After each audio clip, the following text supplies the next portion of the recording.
नाशिकमधल्या गोविंदनगरमध्ये संशयास्पद वस्तू आढळल्यामुळे एकच खळबळ उडाली आहे आणि थर्माकोलच्या बॉक्समध्ये बॅटरीसह एक इलेक्ट्रिक बटन आढळलं।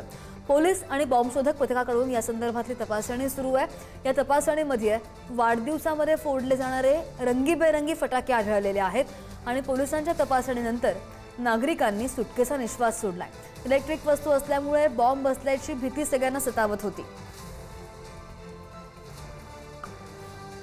फटाक्यांमध्ये जी दारू भरली जाते बारीक कलरची आणि त्याच्यामध्ये जे पताका असतात त्या पताका त्याच्यात मिळून आलेले आहेत आणि काही इलेक्ट्रॉनिक्स बॅटऱ्या होत्या, 2 बॅटऱ्या होत्या आणि ते कोणीतरी बर्थडेसाठी वापरतात तर तो सगळे ते मटेरियल होतं आणि ते कन्फर्म झालेलं आहे। अशी कुठलीही घटना नाही आहे की ज्याच्यावर लोकांनी म्हणजे अफवा आहे की असं बॉम्ब सदृश्य वस्तू वगैरे आहे, तर कुणी त्यावर विश्वास ठेवू नये। सगळी कारवाई झालेली आहे।